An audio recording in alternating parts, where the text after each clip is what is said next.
5-4 in the third set. Caty McNally sends a forehand wide, and 12,000 people inside SoBe Stadium in Toronto come up out of their seats screaming like they are at a basketball game. And Alex Eala just stops. She does not celebrate. She does not raise her arms. She puts her hands over her face right there in the middle of the court, and she cries. Now rewind 40 minutes. Same court, same night, same woman. Except this time she is sitting in a chair with her legs stretched out in front of her, and a trainer is on one knee wrapping tape around her ankle, and nobody in that building knows if she is going to be able to finish the match. Now rewind 14 days, and this woman has never won a WTA title in her life. Not one. Ever.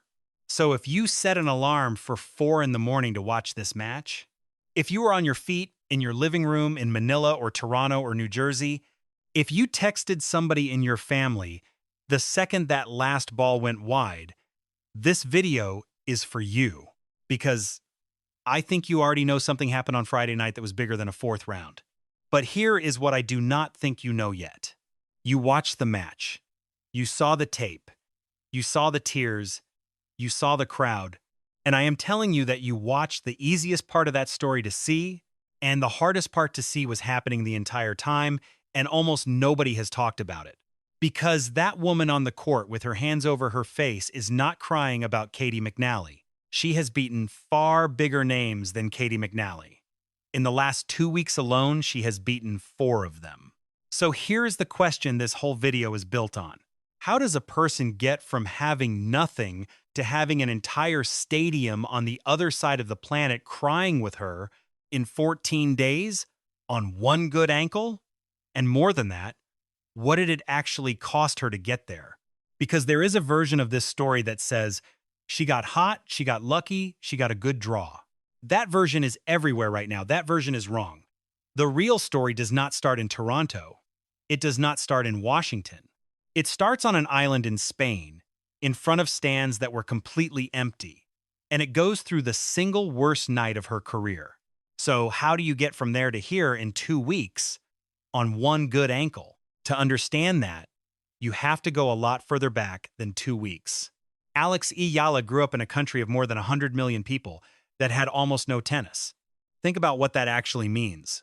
The Philippines had Manny Pacquiao.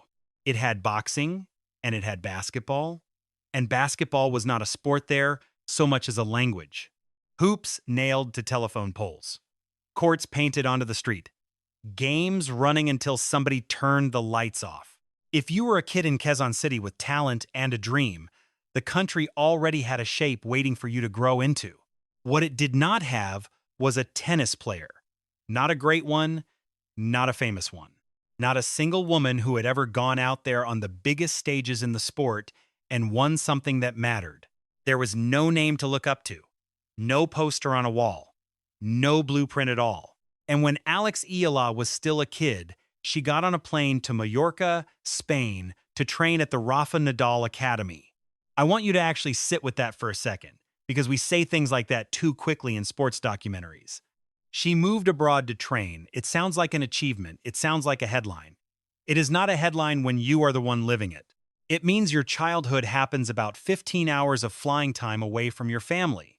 It means the people who know you best watch you grow up through a phone screen and a time zone that never lines up. It means birthdays and holidays and ordinary Tuesdays are all being spent somewhere that does not sound like home, does not smell like home, does not eat like home.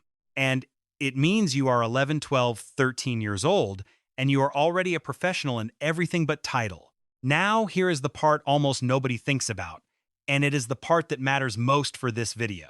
For years, there was nobody in the stands. I mean that literally. Junior tournaments, small events, practice courts in the morning on an island where most people could not point to the Philippines on a map. No flags, no chants, no crowd, just the sound of a ball and a coach and the wind coming off the Mediterranean. She was not playing for a country that was watching. She was playing for a country that did not know yet. And that is a very specific kind of loneliness. It is not the loneliness of being ignored. It is the loneliness of carrying something nobody handed you. Because that is what she was doing out there. She was not just chasing a career. She was carrying an entire sport for a nation that had never had one, and nobody had asked her to, and nobody had prepared her for it. And there was no one ahead of her on the road to tell her whether the road even went anywhere. If she could not do it, nobody was going to do it. That was the actual math. And I think a lot of you already understand exactly what that feels like, even if you have never held a racket in your life. Because this is the story of anybody who left home for a chance. Anybody who moved across an ocean and had to be twice as good just to be taken half as seriously. Anybody whose parents got on a plane once and never fully got off it. Anybody who has ever been the first person in their family to try something with no map for it. You already know how heavy that is. And you know that when somebody like that finally wins, it is never just about them. So if you were one of the people who celebrated on Friday night like she was your cousin, like she was your daughter, like she was somebody you had known your whole life, then you already understand the rest of this video before I say it. Subscribe, because I am going to be with you for every match of this run. And the story is not close to finished. For years, she played in front of stands that were basically empty, which is why what happened next almost broke her. And why almost nobody outside the Philippines even noticed when it did. January Australian Open. First round, Alex Eala wins the opening set 6-love, 6-0. Not a good set. Not a comfortable set. A shutout at a Grand Slam in the first round. That is not winning a set. That is a statement. That is a player announcing that she has arrived and the rest of the draw should probably start paying attention. And then she loses the second set, and then she loses the third. And then she is out of a Grand Slam in the first round. After being one set away from cruising through it, beaten by Alicia Parks, I want to be very precise about why that specific loss is the darkest point in this story, because on paper, it is just a first-round exit, and players have those all the time. Losing because you were not good enough is one thing. It hurts, but it is clean. You go back, you work, you close the gap. Everybody in sports understands that loss. This was the other kind. This was losing after you had already proven you were better. She did not get overpowered. She got ahead, all the way ahead, and then she could not finish. And that loss does not send you back to the practice court with a plan. That loss sends you home with a question, am I the kind of person who closes? Here is my first question for you, and I want you to hold on to it, because it is going to come back. If you win a set at a Grand Slam 6-0, what exactly has to happen inside the next 2 hours for you to lose the match? Not physically. Physically, nothing changed. She was not more tired at the start of the second set than she was at the end of the first. So what broke? Hold that, because it goes deeper. Because that night in Melbourne was not an isolated bad evening. It was a pattern with a name, and the name followed her around for years. Prospect. That was the word. Prospect. Rising star. One to watch. She reached the semifinals in Miami in 2025, and the entire tennis world learned her name overnight, and then she lost. She kept reaching the door. Semifinal, lost. Quarterfinal, lost. Deep run, big win over somebody enormous, and then the last step, and then nothing. And I need you to understand what happens to that word over time. When you are 17, prospect is a compliment. It means the future belongs to you. When you are 19, it is still fine. It means be patient. But when you are 21, and you have beaten top 10 players, and you have played on the biggest courts in the world, and you still have 0 titles next to your name, prospect stops being a compliment. It starts being a verdict. It starts to sound like a polite way of saying she is very good at almost. Second question.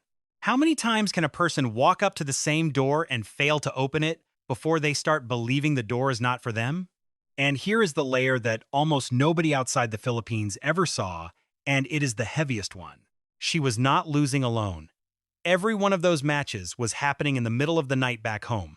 3 in the morning, 4 in the morning, and people were setting alarms for it, families getting up in the dark, groups of friends crowding around one laptop, watch parties in living rooms in Manila and in Cebu and in Toronto and in Los Angeles and in Dubai. Everywhere Filipinos had gone looking for a life. And when she lost, none of those people said anything cruel. That is not what happened. What happened is worse and quieter. They just turned the stream off and went back to bed, in the dark, in silence, and got up 3 hours later and went to work. Multiply that by millions of people, and by every deep run that ended one match short over years. And that is the weight she was carrying onto a tennis court. Not pressure from critics, something much harder to put down. The weight of people who love you being disappointed on your behalf and being too kind to ever say it. And here is my last question before we go on. And it is the one that should genuinely worry you. Where exactly does a player like that find the thing she is missing? Because it is not fitness. She was one of the fittest players on tour. It is not talent. Iga Swiatek would find that out at Wimbledon. It is not coaching. She trained at the Rafa Nadal Academy, one of the best facilities that has ever existed. It is the thing nobody can give you, the thing you cannot practice and cannot buy and cannot inherit from a coach. The certainty, in the exact moment when the match is there in your hands, that you are the person who takes it. She did not have that. There is no drill for it. There is no schedule for when it arrives. And in January of this year, Alex Eala left Melbourne with 0 WTA titles, a first-round exit, a set she had won 6 games to nothing, and the name Alicia Parks written down somewhere she was never going to forget. Because 7 months later, that same name was going to be waiting for her in Toronto, Washington, D.C. The final, her first ever WTA final, 21 years old, and the last match of the tournament, and Jessica Pegula on the other side of the net. World number 3, top seed. A player who had already beaten her once before, in that Miami semifinal in 2025, in 3 sets, in the match that made Eala famous and left her with nothing to show for it. And then it rains. Almost 3 hours of rain on Sunday. They stop. They wait. They eventually give up and push the whole thing to Monday. Think about what that does to a person. She has to go home and eat dinner and lie down and try to sleep, with the biggest match of her entire life sitting unfinished. 24 hours alone with it. 24 hours of every voice in your head getting a chance to speak. She comes back Monday, and she loses the first set, 4-6. And if you were watching in Manila at 4 in the morning, you already knew this movie. You had seen it in January. You had seen it in Miami. You knew the shape of it by heart. Alex Eala gets close. Alex Eala hangs with the best player in the world for a set, and then the last step does not happen. And everybody says what a wonderful future she has, and everybody goes back to bed. Then she won the second set, 6-4. Okay, so now it is a decider. Now, it is one set for the first title in the history of Philippine tennis. And every single thing we just spent 5 minutes talking about is standing on that court with her. Melbourne, the word prospect, all those doors she could not open, everything. And then this happened. 6, love, 6 games to nothing, in a final, against the world number 3. She did not just win that set, she erased the woman across the net from it. 6 consecutive games, on the biggest afternoon of her life, one match after a rain delay, against a player who had beaten her before. Now stop and look at what that number actually is. 6 love is the exact scoreline she put on the board in Melbourne in January, the exact same number. In Melbourne, she won a set 6 love and then lost the match. In Washington, she lost the first set and then won 1-6 love. The scoreline that destroyed her became the weapon she finished with. And this is the moment the whole story turns, and I want to be extremely clear about why, because most people are going to tell you the turning point was the title. It was not. The title is a result. Results are what happened after the change, not the change itself. Here is what actually changed. For her entire career, up to that Monday, Alex Eala was a frontrunner. And I do not mean that as an insult, it is just what the record said. When she got ahead, she was electric. 6-love in Melbourne, blowing through opening sets. When she was in front, she was one of the most dangerous players in the world. But when she was behind, she was a very talented 21-year-old hoping it would turn around. In Washington, she was behind. First set gone, world number 3 across the net. No title anywhere on her resume. Everybody watching at 4 in the morning, already bracing for the ending they had seen before. And she went and took it anyway. That is not a technical improvement. Her forehand did not get better between Sunday and Monday. Her serve did not get better. What changed is she found out what she does when the door is not open and nobody is going to open it for her. She stopped being a player who was good when she was ahead. She became a player who was dangerous when she was behind. And I want you to hold that sentence in your hand for the rest of this video, because I need you to see where it goes next. Because 8 days later, in Toronto, she is up 5-4 in the second set against Caty McNally, serving for the match, with an ankle that has already been taped, and she loses that game. And then the next one, and then the next one, and the set is gone, and it is Melbourne all over again in every way that matters. Behind, hurting, tired, 8th match in 10 days, and in the third set, she won it 6-4. That is not luck. That is not the crowd. Not entirely. That is a specific thing she learned on a specific Monday in Washington, being used 8 days later on one good ankle, and if you did not know about the Pegula final, you would have no way of seeing it. I want to know if you saw that match live. Tell me in the comments where you were and what time it was where you live when she won that third set, because I have seen people say 4 in the morning, 5 in the morning, midnight, and honestly, that thread is going to be better than anything I put in this video. Go do that. I read all of them. Now, everything I have just told you is a story about one player getting tougher. But that is not actually what happened over these last 2 weeks. Not even close. Because there is a second thing that changed at exactly the same time, and it did not happen on a tennis court at all. Wimbledon. She knocks out Iga Swiatek, the defending champion, gone, in the biggest tournament in the sport, at the hands of a 21-year-old ranked outside the top 30 at the time. She goes on to the round of 16, she flies home, and the president of the Philippines gives her a citation at Malacañang Palace. Washington. Zheng Qinwen in the first round. Leylah Fernandez. Alina Svitolina, 6-3, 6-4. Naomi Osaka in the semifinal, 6-4, 6-2. Then Pegula in the final, first Filipina to ever win a WTA singles title. First player from Southeast Asia to win a WTA 500. Toronto, first round. And guess who is standing on the other side of the net? Alicia Parks, the same Alicia Parks from Melbourne in January. The one who came back from 6-love down and knocked her out of a Grand Slam. 6-1, 4-6, 6-2. January is paid off. Then McNally, the ankle, the tape, the third set. And here is what that run adds up to, right now, on the day I am recording this. 7 consecutive wins, 10 wins in her last 11 matches going back to Wimbledon, 6 wins over top 10 opponents this season, including 5 in a row. Career high ranking of 20 in the world. That is the tennis. That is the part every highlight channel is going to give you this week. Now here is the part almost nobody is putting together, and it is the actual reason we are all here. While she was doing that, something started happening in the stands. Her first match in Toronto, the tournament announces the schedule, tickets go on sale, and they are gone in 30 minutes. 30. For a round of 64 match at a tournament where most first-round matches, you can walk up and buy a seat an hour before. So the tournament makes a decision. They move every single one of her matches to center court.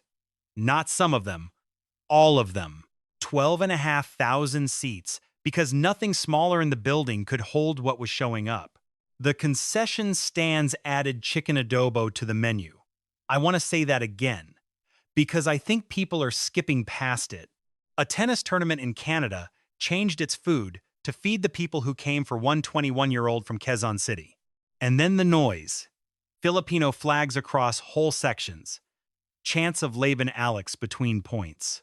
The umpire has had to remind the crowd not to cheer in the middle of rallies, which at a tennis tournament is essentially unheard of, and which I would argue is the single greatest statistic in this entire video. They were not cheering wrong because they did not know the rules.